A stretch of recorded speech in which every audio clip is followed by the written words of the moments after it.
Hello and welcome back to Into the Bleed. I'm your host Matt, and I'll be taking you back into the multiverse to explore stories from all over time, space, past, present, and future. In this exciting episode, we are continuing our journey into the New 52 Superman story with Action Comics issue 6 by Grant Morrison, Andy Kubert, and Brad Anderson.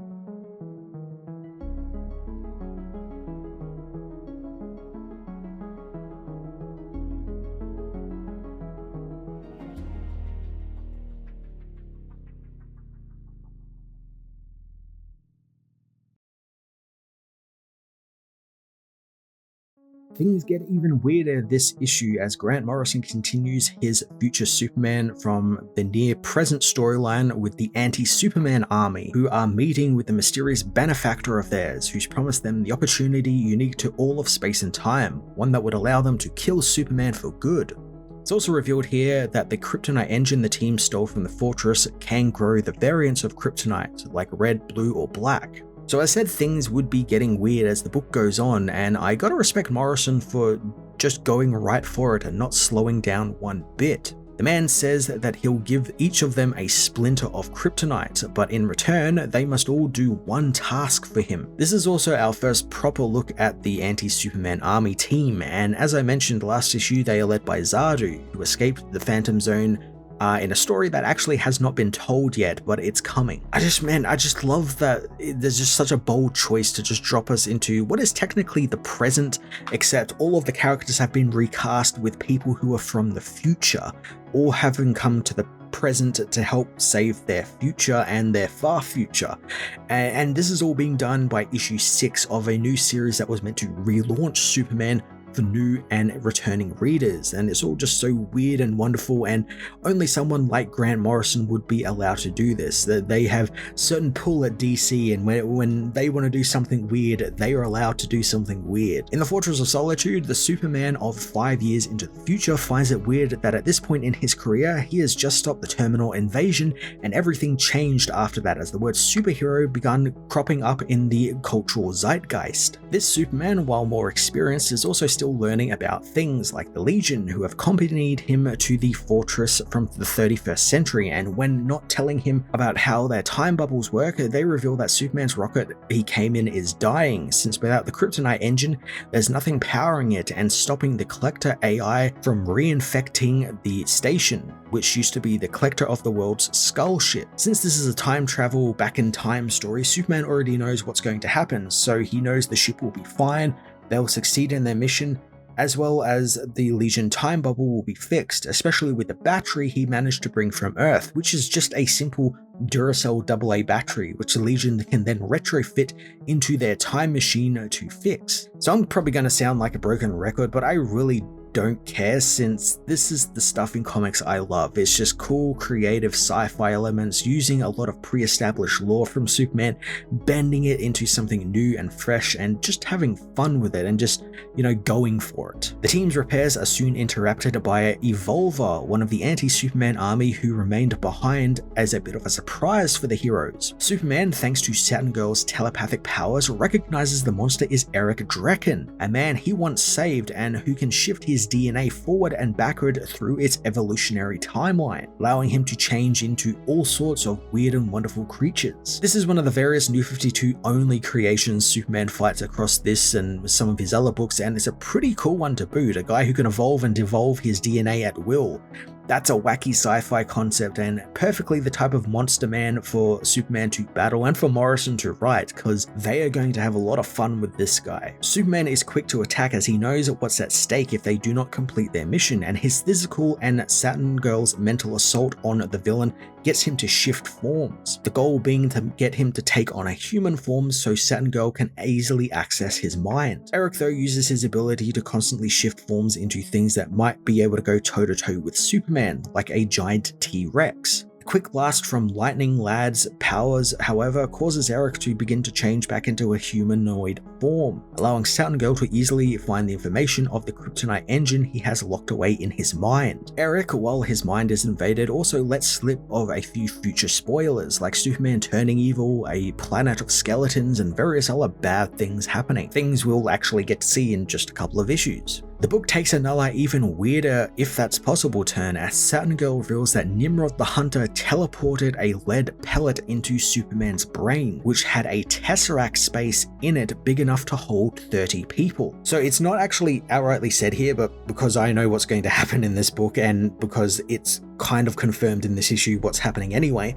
what is happening is the tesseract space that's in that pellet in Superman's head is where the anti-Superman army are hiding out.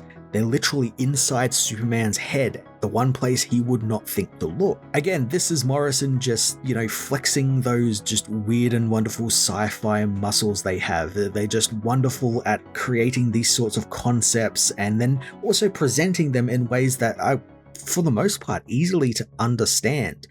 Stuff like this should not be that easy to convey, like tesseract spaces, it's bigger on the inside, very much like, Doctor Who's TARDIS sort of thing, and that's all just in Superman's mind. It's insane. It's absolutely insane that this is just issue 6 of a new series that was meant to showcase Superman to new readers. It's just insane. Saturn Girl accesses Superman's mind, and we get a bit of a flashback of Clark working on the farm with Pa Kent, taking down a rather angry bull before it can cause more destruction. Clark gets talking about how he was cast out in his rocket, but Pa doesn't think he was exiled from his planet. It seems like he was just put in a lifeboat and was sent to Earth where he could do some good. Clark agrees with that, wondering if his parents are alive and they might even come back for him, and if they do, would Ma and Pa Kent come with them? Now, this is a story I don't think we've ever actually seen. Ma and Pa Kent going into space with Kal-El, his parents are still alive in Krypton and having adventures in space. That's like some really cool Elseworlds or something story that I'm surprised no one has actually told. At least to my knowledge, no one has told. Clark comments how he doesn't even know what the S shield on his cape stands for, but Pa reckons it's up to him to decide what that will stand for and make it stand for something good. I do like, despite not having them for very long, we do get slivers of the Pa Kent wisdom shining through here. It's only very little bits here and there, but we do get a little bit of it through the Morrison run, a little less through the later runs, through the Lobdell and all the other guys' runs, where they kind of eject this sort of stuff away from Superman. Later on, Clark is busy honing his heat vision when he is met by the younger versions of the Legion, who don't actually think that he's going to become the great Superman they know, because they compare him to a caveman and he's just like some kid. Back in the present, Superman finds his mind is strangely out of whack, and Saturn Girl confirms the lead pellet is lodged against his amygdala and is causing pressure, making Superman's memories imperfect. There is a cool bit here where Superman actually mentions that he knows his memory is imperfect because he knows the barn in his memory was changing colors from blue to red to blue again. And if you look back at those pages with him talking with Pa Kent, the barn actually changes colors. Kind of sort of like a visual signpost to say, oh, something is not right here. Cosmic Man uses his powers to hone in on the pellet in Superman's head, using the faint foreign blood ion within Superman's brain to find its location and to track the anti-Superman army inside of it. Morrison is sure to put in some rules for the Tesseract in Superman's brain, since why don't the villains just expand in his brain and, kill Superman instantly? Well, they can't, because much like all the rest of his body, Superman's brain tissue is invulnerable, and if they just expanded, they would just be crushed and he would have probably some sort of hemorrhage, which probably he would be able to shake off. On top of some rules, Morrison also continues this really fun already know the future stuff, as the Legion already know they get into the Tesseract inside Superman's brain, since Saturn Girl can actually feel her future self inside Superman's head right now. So just so we're keeping track and people aren't losing the plot here, this is a future Superman from 5 years in the future who has come back to the past, where his past self is busy down on Earth fighting the Collector of Worlds, and he's come with the Legion of superheroes who themselves have come from the 31st century, and now they feel their future selves within Superman's head, where a group of villains is currently hiding out inside of a little pellet that was put there by a villain. Again, it's insane, it's wonderful stuff. I'm glad this is happening in a comic. The Legion finally get their time bubble working and use it to teleport into the Tesseract in Superman's head to help save the day. Inside the Tesseract, the Benefactor wants the Sisterhood of Abiding Hate, another group who have joined the anti-Superman army, to go first with their offering to him. Before they do though, he reveals that he knows that glass is toxic to their race, and since the assistant he had turned the lead casing of the kryptonite engine to glass, the Sisterhood should actually be dying. But they aren't, meaning that they are imposters. The benefactor has them killed, but is shocked to learn that they actually weren't the Sisterhood. They were the original Kryptonite men. So as it turns out, Saturn Girl used her powers to make them look like the Sisterhood, causing a distraction so they could enter without being noticed. There's a really awesome part here that doesn't particularly end well for the Legion, but it's awesome nonetheless, where Cosmic Man uses his powers to take control of the iron in everyone's blood in the room, and as long as they don't move, he can kind of keep them at bay while Imra works her magic with her telepathy. However, he finds out that they have mental shields, meaning it's more of a traditional fight ahead of them instead of one of the mind like Saturn Girl thought it would be. The fight though doesn't really actually happen, as the benefactor uses a secret word which teleports him away with most of the kryptonite engine, which explodes when they attack. However, it leaves a single shard of kryptonite behind as the benefactor teleports away, leaving the anti-Superman army to prepare to fight the Legion. Outside in the present, Superman succumbs to the kryptonite now free inside his brain tissue, and while in his weakened state, he's attacked by Evolver again, told by the villain to just die. I've always liked when kryptonite has a visual effect on Superman, since more often than not, all it does is really make Superman like fall over, and every now and then he'll get like some green veins on his face. But what it does here is something I really like, where they get really visual with it. Like his entire skin turns like a dark green, a viscous green goo begins like pouring out of his eyes and like his sweat glands. It's gross, and as it should be, you know, this is literal radiation cooking Superman from the inside. Superman figures that the kryptonite radiation infecting him can actually be siphoned off into the rocket and help bring its systems back online and help it prevent the Collector AI from taking over the Skull ship again. But Evolver's attack prevents him from getting close to the rocket. As the amoeba that Eric turns into begins dissolving Superman, he thinks of the words his father told him on his deathbed, that he would promise to use his powers to become a force for good and make the world a better place. So this is kind of cool, since this is Clark's memory getting warped by the pellet like we saw earlier, since we know his parents die in a car accident. But this, Pa Kent on his deathbed, is actually from the original Superman comics from the 1930s and 40s, back when Jonathan Kent was actually a man named John. It's a neat bit of lore that, of course, Morrison would inject into their stories, since a Superman who can't get his memory correct is going to experience this sort of stuff, and that's like kind of the perfect way to, you know, plop in all of these little Easter eggs that people like me would notice, but someone who's a new reader might not glom onto straight away. The message, despite being a false memory, still has meaning for Clark, and he uses the strength it gives him to free himself from Eric's grip, getting back to the rocket and powering it up to full power. The rocket springs to life, continuing its mission to protect the son of Krypton, so it blasts Eric with a laser. Superman is still weak from the latent kryptonite radiation in his system, so when the Legion return, they find him almost unconscious against the rocket. I like we get a POV shot from Superman's eyes in a couple of panels here, and since the kryptonite is in his head, we just get to see this like kind of green gradient across his eyes, like he can't see anything but green. Despite that, he still has enough energy to thank the Legion for helping him save the past and the future. With the younger Superman arriving any second now, the team have to quickly move, so they all board the time bubble and get ready to head back to the future. Morrison is also quick to tease a few more things coming up in this book, like Superman dealing with something called Susie, whom Superman will have to deal with alone and without the Legion this time. As the team leave, Saturn Girl remembers the first time they ever met Clark and how disappointed they all were, expecting some larger-than-life hero, but all they got was some caveman kid. So I often forget that, yeah, the Legion are from the far future where simple humans don't really exist as they do in the present day. And to Saturn Girl, they would appear very, very primitive and very caveman-like people. And she's not being, you know, hurtful or anything. She's not saying this out of hurtful. She's just like from a different era.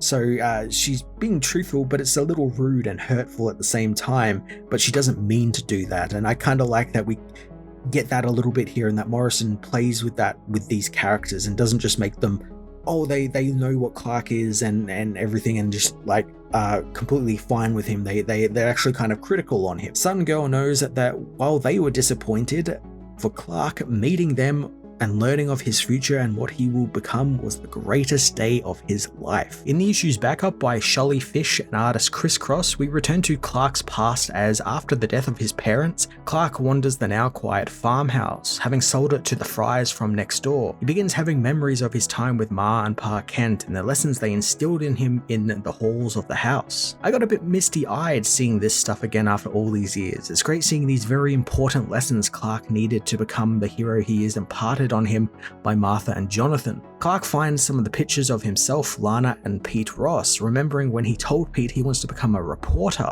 Pete is surprised that Clark doesn't want to become an astronomer, being that he has an obsession with astronomy. Clark, however, says that he enjoys writing since he likes the challenge of finding the right words to tell the truth in. Pete jokes about Clark using his powers to secretly fight injustice, and he should probably do something like that, and while he was joking about it, Clark actually had the idea stick in his brain a little bit. I'm loving these little vignettes of showcasing the pieces coming together for Clark and how he'll go on to become Superman and learn what to do with his powers. And I also like that it's all coming from his friends and family from Smallville. I kind of like that they sort of at the moment divorced him from the whole he was sent to Earth from Krypton for like a destiny sort of thing. I never really liked that about the Superman origin when there's like some preordained destiny that he has to fulfill from Krypton. I kind of like that he has to find out himself. And Shelley and Morrison are doing a great job at, building that up, that Clark is the one to do all of this himself. Clark then thinks about Lana and how he told her he's leaving Smallville, something she's very open about, knowing Clark can't stay in town forever since he's got so much to offer the world. But she wants him to promise that he'll come back whenever he needs to talk and visit often, since he always has family in Smallville. Clark is broken from his memory by Lana and Pete, who have arrived to take him to the train. This stuff with Clark being with his friends,